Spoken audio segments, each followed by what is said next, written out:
Buen día, estimados participantes del seminario Páginas de Nietzsche de la Escuela de Pensamiento Crítico Maestros de la Sospecha. Les damos la bienvenida a este nuevo ciclo de lecturas que nos convoca en esta semana y que tiene que ver específicamente con los apartados 209 a 211 de Más allá del bien y del mal, que es pues el texto de referencia que hemos estado trabajando a lo largo de este año. Les agradecemos mucho a quienes nos compartieron sus comentarios hace 2 semanas y a quienes atendieron también la invitación a responder a esas preguntas que nos planteó Miguel Palacios en esa ocasión. Este comentario les recordamos que tiene como finalidad abrir horizontes de preguntas frente a lo que plantea Nietzsche en estos 3 apartados del texto. Entonces, en un primer momento me gustaría plantear que se trata de 3 apartados muy interesantes y que continúan esa pregunta que ha venido trazando ya Nietzsche a propósito de cuál sería como el lugar de los nuevos filósofos, como él los ha venido llamando, pero además, ¿quiénes serían o quiénes estarían llamados a ser estos nuevos filósofos? Entonces, en estos 3 apartados, comenzando por el 209, Nietzsche plantea precisamente un tema que resulta muy relevante para los integrantes de una escuela que se ha denominado Escuela Maestros de la Sospecha, porque lo que nos va a plantear Nietzsche en este apartado es precisamente la relación que él ve entre la guerra y el escepticismo. Y aquí entonces se nos abre una primera pregunta para que trabajemos en este ciclo de lectura, y es precisamente qué entiende Nietzsche por escepticismo y de qué tipo de escepticismo nos está hablando. Para introducir este apartado, este tema del escepticismo, el pensador alemán nos trae como ejemplo a Federico el Grande, a quien denominará un espíritu escéptico. Un espíritu escéptico además que está aquí marcado en una gran medida por unos valores desde lo masculino, desde la virilidad, y de hecho le llamará Nietzsche a Federico el Grande un varón. Y en esto abro comillas para darle la palabra específicamente a lo que Nietzsche plantea que eran las características, digamos, que hacían de Federico el Grande este espíritu escéptico. Entonces, abro comillas. Sospechaba la incurable miseria de un corazón que ya no es bastante fuerte ni para el bien ni para el mal, de una voluntad rota que ya no da órdenes, que ya no puede dar órdenes. Y continúa más adelante, escepticismo que desprecia pero que atrae hacia sí. Este era el tipo de escepticismo del que hablaba Nietzsche, que digamos caracterizaba a Federico el Grande. Y continúa,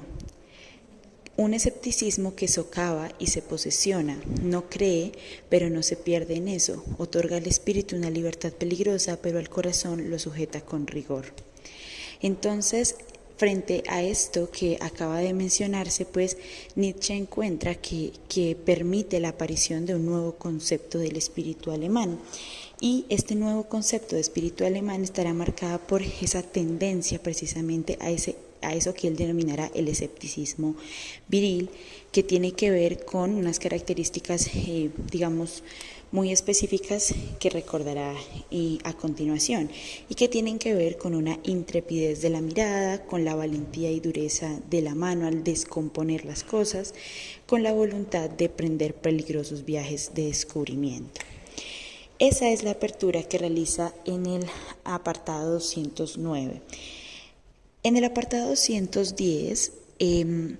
nos hablará y continuará pensando este tema de los filósofos del futuro, y precisamente partirá de que su rasgo o su característica principal es ese ser escépticos. Entonces, esta afirmación permite sostenernos en la pregunta de quiénes son esos filósofos y hasta dónde llega su pasión por el conocimiento, y cuál sería el lugar entonces del escepticismo para estos nuevos filósofos. Estos filósofos del futuro no pueden entonces, dice Nietzsche, abstenerse de los peligros que distinguen a los críticos de los escépticos. Y entonces vemos en este apartado y en el apartado 211 también un intento de Nietzsche por establecer ciertas diferencias o ciertos límites entre lo que es y lo que no es un filósofo y un filósofo del futuro. En este apartado 210 la distinción que hará principalmente es entre los filósofos del futuro y los críticos, porque lo que nos va a plantear aquí es que los filósofos requieren haber pasado por ese momento de la crítica, pero que no basta con quedarse en la crítica, sino que más bien la clave para establecer las diferencias entre ambos es precisamente que los filósofos tendrán una seguridad en sus criterios valorativos, un manejo de una unidad de método, un coraje alertado, están solos y pueden responder de sí mismos y además encuentran un placer muy importante en ese decir no. En ese sentido, los filósofos serían mucho más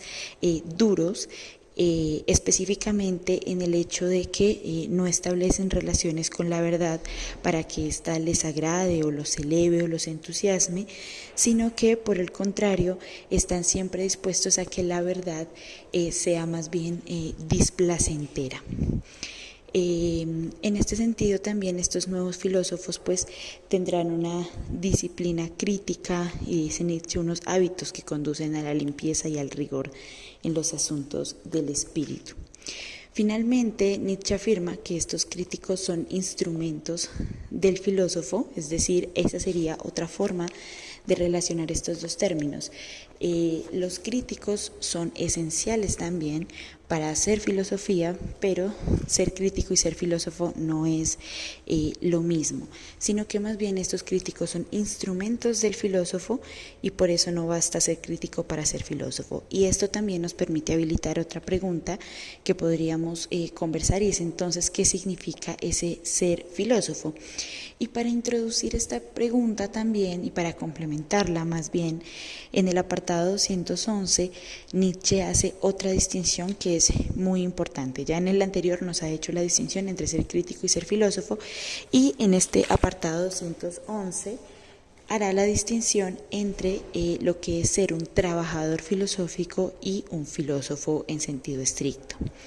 Entonces podemos partir de la definición que da aquí el de ser un filósofo precisamente para poder hacer la distinción. Entonces, en este apartado 111 ya Nietzsche es más explícito en esta definición y plantea que el filósofo tiene que haber pasado también por ser un trabajador filosófico, pero no se ha quedado allí, sino que, y abro comillas, ha recorrido el círculo entero de los valores y de los sentimientos valorativos del hombre y puede mirar con muchos ojos y conciencias desde la altura de toda lejanía, desde la profundidad hacia toda altura, desde el rincón hacia toda amplitud. Sin embargo, nos ha dicho anteriormente, se necesita un espíritu de crítica para ser filósofo, pero no basta ser crítico para ser filósofo. Ahora nos dice, se necesita haber sido un trabajador filosófico, pero no basta ser trabajador filosófico para ser filósofo. Entonces, el tema aquí es que ese ser filósofo siempre va más allá. Y aquí nos va a decir que ese ir más allá está referido principalmente a la posibilidad de crear nuevos valores. Es entonces lo que nos plantea acá, ese contraste con los trabajos filosóficos, no es más que el sostenimiento de la pregunta precisamente por los límites. Es decir, Nietzsche no niega la importancia de que existan tales hombres y mujeres, pero sí exige una clarificación de las distinciones y de los límites. Lo que nos va a decir acá también es que precisamente estos trabajadores filosóficos lo que hacen es establecer y reducir a fórmulas las valoraciones que han creado los filósofos y en ese sentido tendrían un importante rol en términos de traducción de lo que estos han creado. Es decir, estos trabajadores filosóficos en sentido estricto serían unos transmisores o unos traductores de la herencia que ha sido creada por los filósofos. Esto significa que tienen un rol muy importante porque, en fin de cuentas, nos va a decir Nietzsche, son estos quienes vuelven aprehensible, manejable o dominable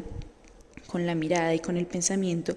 eso que se hereda de la tradición filosófica. Y en esto pues hay una gran importancia, pero sí deja muy claro que esto, aunque es importante, no significa que sea creación de valores y por tanto no equivale a ser filósofo. Este apartado cierra con unas afirmaciones que me parece que es muy relevante retomar, y es precisamente que un rasgo de los filósofos es que estos dan órdenes y legislan, es decir, que marcan los así debe ser, los hacia dónde y los para qué. Es decir, que mientras que los trabajadores filosóficos de alguna forma tienen su mirada orientada hacia el pasado, a ese recoger lo que otros han creado y han planteado, estos filósofos del futuro más bien tienen una mirada, o dice Nietzsche, extienden su mano creadora hacia el futuro y no hacia el pasado. Es decir, que ese conocer que ellos plantean es más bien un conocer de la creación, de la legislación, y esto será muy importante en términos del vocabulario o de los conceptos creados desde la filosofía nietzscheana. Estos filósofos en su voluntad de verdad pues tienen una voluntad de poder. Entonces, con este tema me gustaría cerrar la pregunta a propósito de cuál es la importancia en Nietzsche y cuál es la importancia para nosotros mismos de estas distinciones que ha realizado Nietzsche en estos apartados. Específicamente, cuál sería entonces el lugar del escepticismo para la creación, es decir, para la formación de estos filósofos del futuro, y la necesidad de estas distinciones con otras formas también de acceder al conocimiento o del pensar, que estarían referidos a la crítica de un lado y de otro lado a cómo se retoma entonces la tradición. Todo esto como requisitos previos para poder llegar a este último nivel, que sería el nivel de la creación de valores, el nivel propio de los